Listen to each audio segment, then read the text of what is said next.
5 minutes before the end of the screening, and I saw Nina there at the beach, yeah? And I remember something.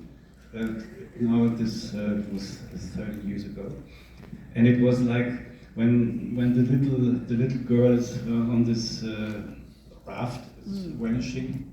She's standing there, and I talked to her. I remember we have seen The Deer Hunter for this movie. I don't know why, a movie by. You saw it for your new movie too. Yeah, well, I love this movie.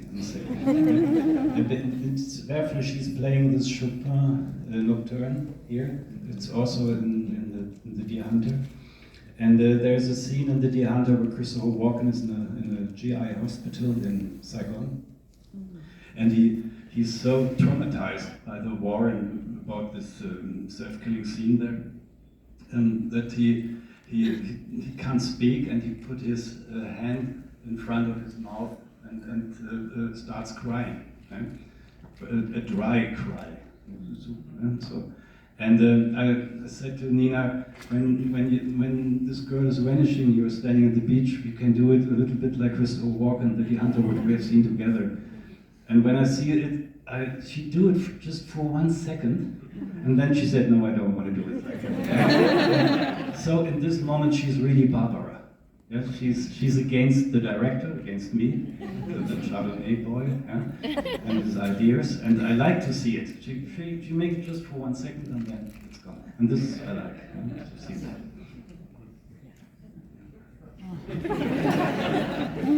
I don't think I even need to ask any questions. I do have a few. You have also 2 George Chardonnays, I see, in the restaurant. I know you planted all the questions. No, I did want to ask, actually we didn't talk about this, but I think one reason this film is pivotal in your filmography, it's because it's your first period film.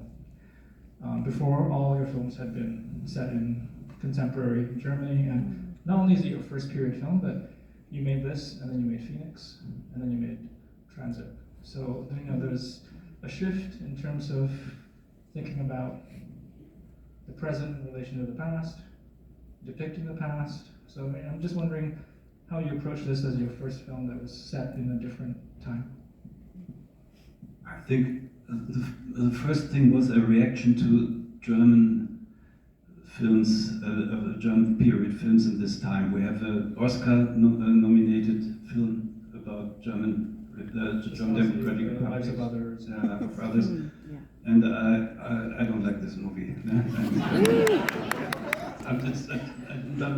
My wife always said, don't say bad things about other movies, but after 2 glasses of Chardonnay, It's okay, it's a safe space. yeah. I don't like. There was a scene I don't like when I was on my bicycle in Berlin in front of a cinema in the morning. 3 or 4 school classes.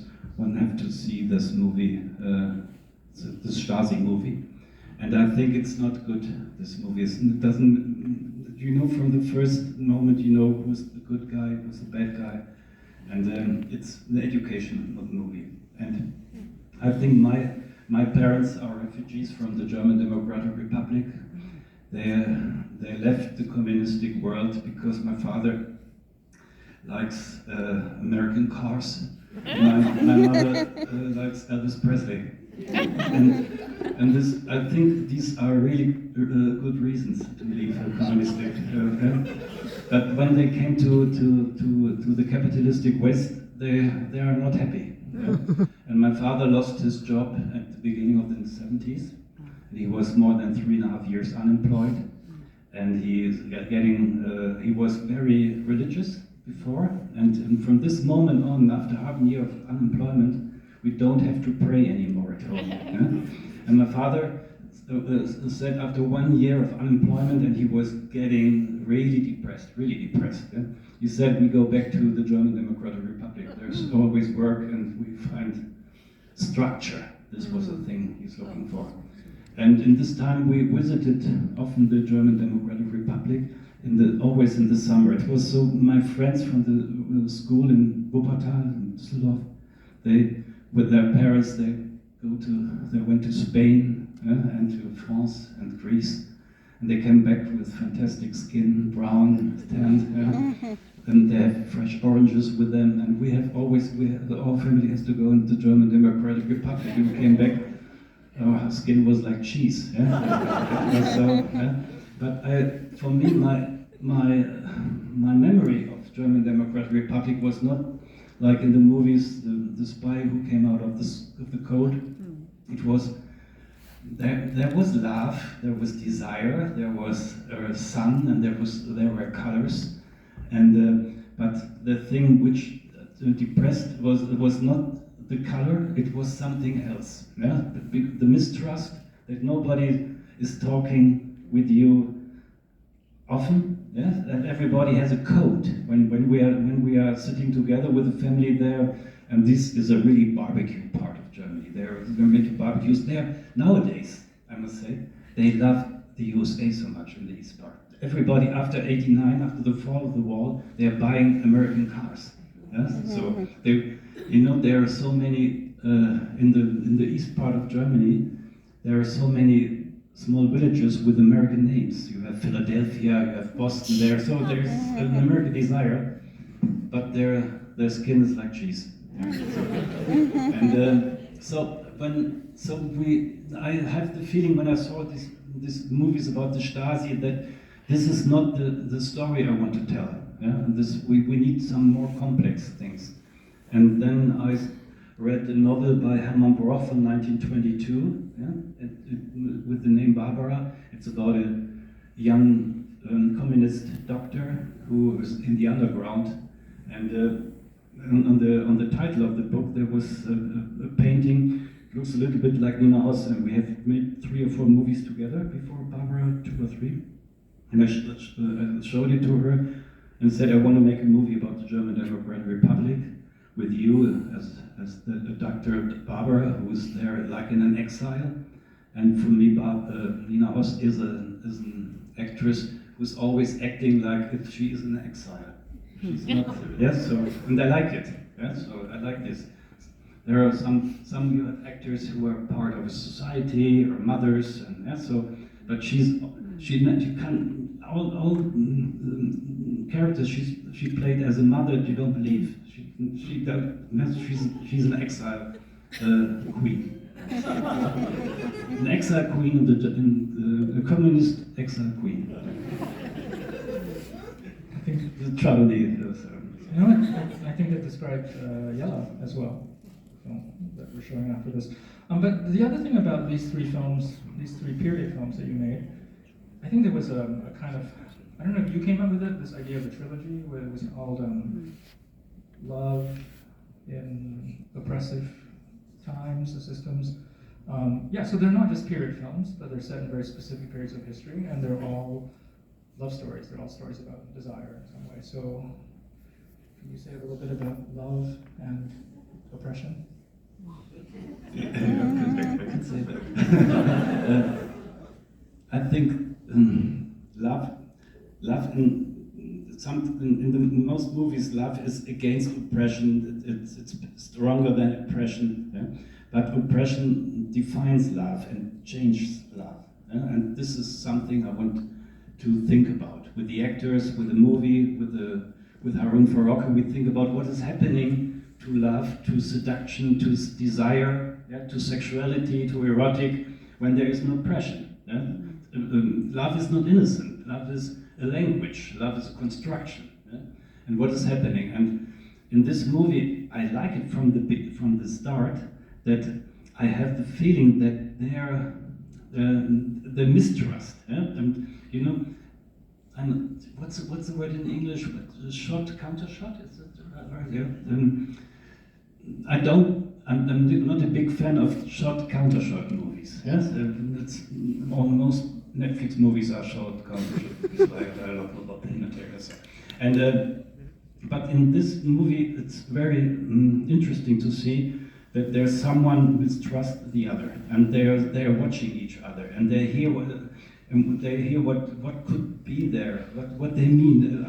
Is there a second identity? Is this a spy? And so you need the shot, counter shot. It's a mistrust situation, but also this is a situation of seduction. Yes, of two people who wants to seduce each other. Yeah, and so sometimes you need oppression to reach a deeper love. Yeah, sometimes where everything is allowed, it's boring. Yeah, okay, let's go to bed. So like this. But when two people have to fight like them, yeah, and they have to realize and create a code. Yeah? This is freedom. Yeah? And when at the end you can hear Chick, and I love this song so much because it's sad and it's also optimistic in the same moment. And I like the sense the freedom must came like rain. I like this. It was this movie is based during the Olympic Games 1980 in Moscow. You can hear it in the radio. In the same time, there was something happened in the USA. I think it was in Texas or in the south of the USA. That there was a DJ against. He said he's against disco music because disco music is black and homosexual music. Yeah, and he said bring the disco vinyls into the stadium and we destroy them. And Nile Rodgers and Bernard Edwards, both the two guys from Chic, are really traumatized about this. Yeah? And this song is a reaction to this, yeah? To this traumatized. And so you have an oppressive situation in the West, and you have the oppression in the West, in the East, and they both, I want to have together at the end of the movie. Yeah.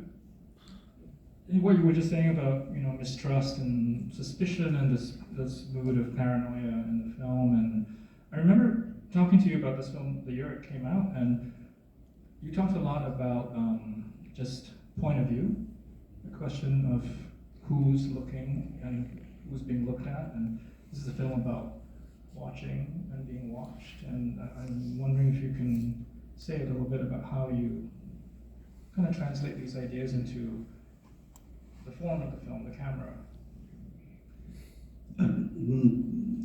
6 weeks ago, I have given all my things, my working books and storyboards and everything to the film museum in Berlin. I don't want to see it again. I'm not this kind of narcissistic too. Yeah. So, but I want to read it once again before I get it away. And I have read the working book to Barbara, and I read 3 or 4 lines on the first page, and I read that I've written down the first what we can see from Barbara in the bus. It's like a portrait of someone, a worker or a working class on their way to their shift. Yeah? It's an objective position of the camera. The second position is also her, but from a window, and it's a surveillance position. Surveillance? Surveillance, yeah. Surveillance? Surveillance, yeah. Surveillance. Mm-hmm. I learned today a word because we have also a discussion about Yella, negotiation. Yeah? Negotiation. Did you know this word? I know this word, but I can't. I speak it. Negotiation. And so I have it on my laptop. There was a program pronouncing English, yeah? And negotiation. And I went through the hotel room negotiation, and then I realized that the chambermaid is coming, and she thought I'm really out of my negotiation. And surveillance. But for the chambermaid tomorrow, surveillance. And so the second position of the camera is surveillance position. And from this moment on, from 2 positions of the camera at the beginning of the movie, with the same object, the young woman, yeah, is the whole story told. The morality of the story is told with these 2 positions. And this is something I always, I must say, I do my rehearsals in the morning, and 3 weeks before we are shooting, we have also rehearsals. And with these kind of actors, like Nina Hoss or Ronald Seefeld, or later with Paula Beer, they are so intelligent that I can talk with them about camera positions. Yeah, it's not like this, I play and you do your camera work. I play as if I'm on stage, yeah? And you find your position. You know? I think actors, intelligent actors, they know where the camera is and they know why the camera there is. And when you can describe it, yeah? They know also they change their play. When she knows Nina Hoss at the beginning, when she knows that during she's sitting there at the bench and smoking, and she knows where the camera is, the surveillance camera, yeah? And this camera is far away. Yeah? She knows how to play, because then you know that this object is a subject too. She knows that there is someone watching her, yeah? And that there is no innocence anymore in this oppressive system. Yeah? So she has to play something. Yeah? And this kind of play, what she's playing there, is her defense. Yeah? And the guys there said, one of the Stasi guys said, I think, a sentence like this, she knows exactly that we are watching her. Yeah? So this I like, when there's a reflection, yeah? And this reflection doesn't destroy the atmosphere. Is there a need to kind of distance or disassociate the film's gaze from the gaze of surveillance of the state? Or how does that work in your thinking? There are things in this movie I like so very much. This is the surveillance of the oppressive state and my surveillance as a director. They are in relation to each other. And I like the moments when the actors do something against me and against the German Democratic Republic at the same moment. I like this. Yeah? For example, when she's meeting the guy from the West in the forest, yeah? So this actor, Mark Waschke, is very famous in Germany. He's a very good actor. Yeah? He's from the Schaubühne. And Nina Hoss and he, they were in the same class in Ernst Busch's, like Julia here in New York, in the same class. So, and in this forest scene, yeah, when she's waiting for him and he's bringing cigarettes and something, and they have a little bit sex, but you can't see that. I was not interested in these things. Yeah? I was more interested in the car and the guy who's coming. Yeah? So when he's running and she's running and they're kissing there and they're lying there, and on our way back, after we have realized that scene, our way back to the hotel, I was there with Nina in the car, and I said this scene was totally out of erotic. It doesn't touch me anything. Yeah? And Nina said to me, I think you want it like this. Yeah? And I said, yes, I want it like this. Yeah? Because so many people from the West, yeah? West German capitalist guys, are going to the German Democratic Republic to fuck their women because they know they can't follow them.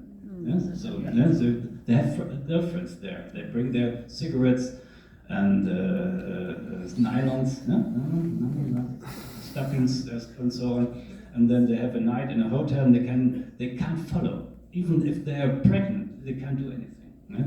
And so there was a relationship between West and East, which is an exploitation relationship. Yeah?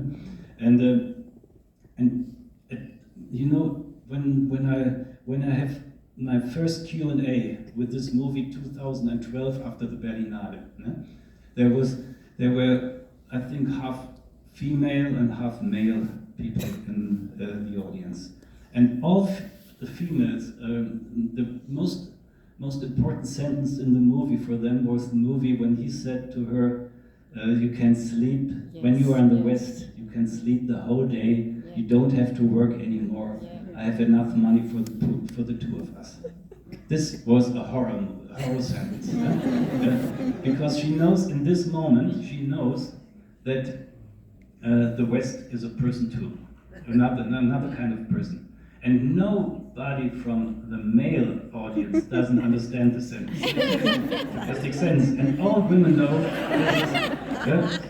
So this thing between East and West is also a thing between male and female subjects. Yeah? So, and this I like in this scene that this scene is not romantic in the forest. You have a fantastic forest, you have very beautiful people, handsome people, you have fantastic cigarettes and a very good Wonder Bra and so on, but it doesn't work. Something is not right. Yeah? So, and this I like. And I like that Nina doesn't want to, she's a fantastic actress. She knows that this scene is not a very important scene for her. Yeah? It's something, she's playing someone. Yeah? And in the night in the hotel later, she knows that she's playing when this other girl is coming, and this other girl is she says the truth. I'm fucking, I'm receiving jewels or ring or something like that. Perhaps he married me, but I don't believe this. It's just I'm playing a prostitute. Yeah, so and so so you have in the borderline between East and West, between capitalism and communism, oppression and male and female. That there are so many borderlines in this movie. This individuals have to cross, and this is something I like. It's a very simple story. I'll say it's very simple, but it's complicated in the same moment. So, on the subject of looking and being looked at, what are we looking at? Who are we identifying with? I was wondering if you could talk a little bit about, I think, one of the great scenes in the film, which is the scene with they're looking at the Rembrandt painting and talking about it. This actually comes from a book, The Rings of Saturn, I think, by Petzold, where there's this analysis of the painting as well, and I think what is said in that scene is similar to what is in that book. My life, many things are coming from books. I have a friend in Vienna, Alexander Hoppart. He has made filmmakers. He divided in 3 sections: painters, musicians, writers. And I always want to be part of the musicians. And he said, no, you're a writer. And so I'm the guy from the library. I'm always all the others make music with friends, and or are painting in France, and I'm sitting in a dirty library and reading. And I'm reading. I love reading, and also this afternoon in the hotel room I have read for 3 hours a fantastic novel by Turgenev, Smoke, fantastic novel. And this Sebald book I read half a year before Harun and I had written written the script, and Harun was not a big fan of Sebald. Yeah? He was not interested in him, and I read this sequence or this part of the book, and he was totally impressed because there are scientists, doctors who are watching a book, and not watching the people. It's for him, it's a metaphor for communism, for oppressive systems, for fascism, that they see the numbers, that they see the books, the paintings, and this guy they killed because they need his organs and his anatomic details. They don't watch him, and so Rembrandt paint this dead body in some regions of the hand, and so wrong. So that we know that they don't know anything. It's a criticizing of functionaries and apparatchiks and bureaucratic monsters. And so this I found in the Sebald book, and for me, when these 2 people, Barbara and forgot his name. Andre. Yeah. Reiser was Andre Reiser. Yeah. And the given name I've forgotten. The family name was in my head. And he's telling. He opened his heart and his mind with this interpretation of this Rembrandt. And in this moment, she mistrusts him totally. Yeah, because he opens something, and this must be me. Yeah? This I like so much, but in the same moment when she's leaving the room after the interpretation of him, she's a little bit like, he's giving me something, and in this moment something starts between them. It's a seduction scene. It's a seduction scene, and sometimes books can be the basis of a really good seduction. I think in the library. I haven't found it in reality. Also a painting in this one, so yeah, a painter, filmmaker as well. Thank you. I'll ask one more, and then maybe we can take an audience question or two. You know, just watching the trailer from Mirror number 3 before this film, I can't help but think of the figure of your protagonist on the bicycle. And, yeah, I don't know. Maybe you want to say something about modes of transportation. They're quite important in your film. I mean, cars are very important in your film. Also, I mean, actually, Yella in your art also has a car connection. So, you know, I think there's something about how one gets from one place to another. And I think you see, it's not just, they're quite important, these scenes, where you spend time with her, going from one place to another, actually in both films. In my bedroom, from my wife and me, over our bed, there's a sequence by Uzu from Banshun, the movie. Banshun is the name of the movie. It's the whole movie is made inside of a studio, but there's one scene in the movie where it's a movie about a daughter and her father. They are living there like a couple. Yeah? And the daughter is now 26, 27, 28 years old, and the father knows that the daughter is in love with him. Yes? She never want to leave the house, and the father knows she had to fall in love with someone. Yeah? This is the problem. And then there's a young man is coming to the house, and he falls in love with a girl, and they both make a bicycle tour to the ocean. And these sequence there are 9 positions of the camera. This is the fantastic thing about seduction and love, and you can see that in her, that the wind is in her hair and in his hair, and they have to really go by. They have to you can see their physics, yeah? And you can see the sky and the waves and the sand and the bicycle. So there is reality. Yeah, for a moment, but she goes back to her father, and but this is a moment of freedom of the movie, and also is the possibility of love outside of the family. Yeah? And when we have written down Barbara, I said I want to, in this oppressive system, this communistic system of the German Democratic Republic, yeah, to have a bicycle and repair it by your own. Yeah? And go by your own with this bicycle near the sea, through the storm. Yeah? The wind is in your hair. Then for this moment, she's free. Yeah? And this was very interesting that Harun, when we are shooting Phoenix, he made this movie labor in a single shot.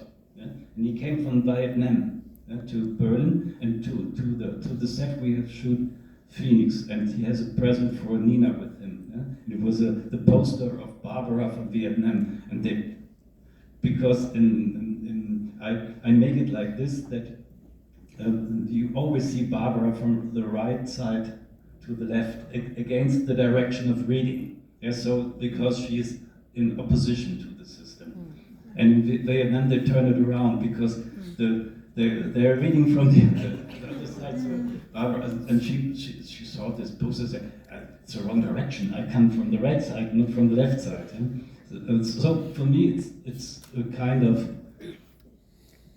deliberate to see this bicycle. And I was so I like to see the bicycle, that in the next movies everybody has to use the bicycle. And the DOP has really problems with the bicycle. I showed him Goodbye South Goodbye, and there were fantastic scenes. Motorbikes. Motorbikes, and there's this is a group, it's like a dance, it's a physical freedom. Yeah? And I showed it to Hans Fromm, and he said, I don't know how to do it. They do it in Taiwan, but what's the problem? Yeah? And so now they're better than I, and it's like Tour de France, you can see it, the camera, no, and so. And so in the last movie, Miroir #3, I think he has this like a neurotic thing. I don't understand this. And therefore, I write bicycle scenes to torture him. All right, we have 5 minutes, so that's either 1 or 2 questions. Yeah, let's go there.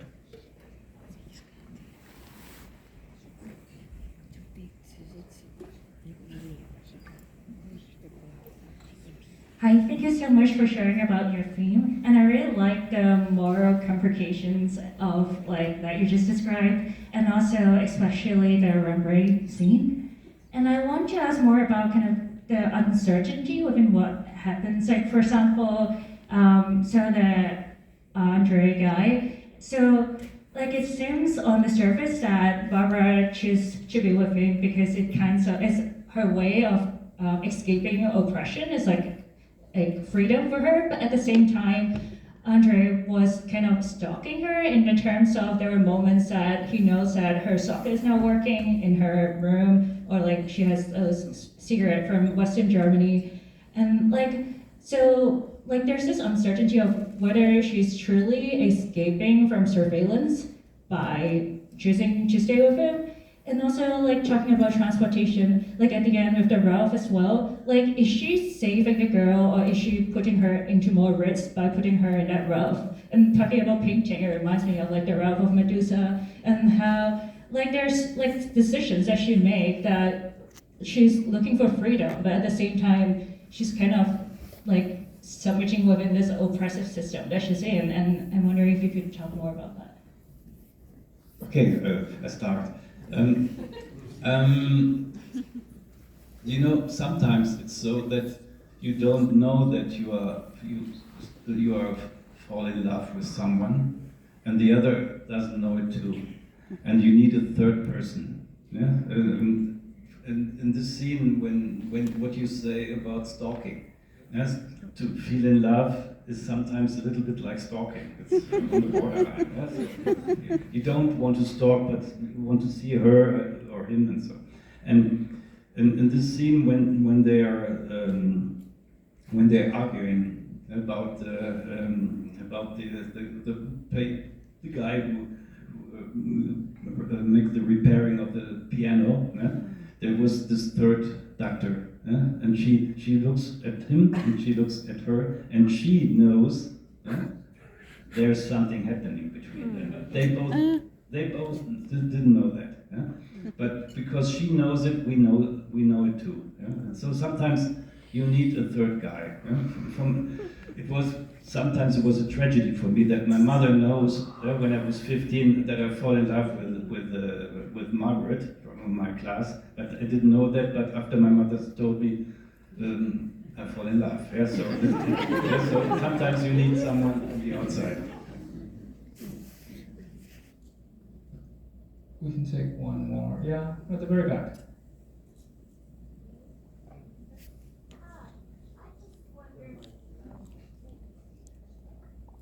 Hi, I wondered what you envisioned with the sound of the wind throughout. It was very ominous, and I guess it was to imply danger, but there was so much of it.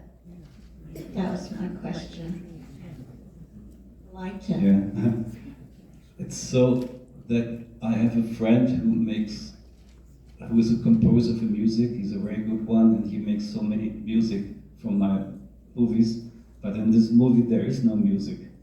And he was very disappointed because he makes fantastic compositions with the name Barbara, and he sent it to me, and I said, I don't want to have music because this is a movie about the German Democratic Republic, and I want to hear and to see, and I want to open our senses to to a country which is vanished. It's gone away for all time. Yeah?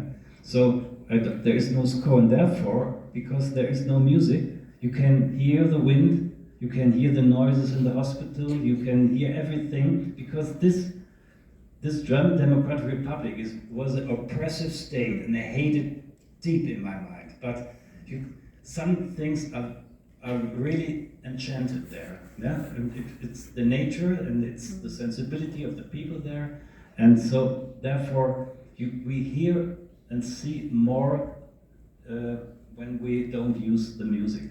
The other Stasi movie used music 89%. Okay, on that note.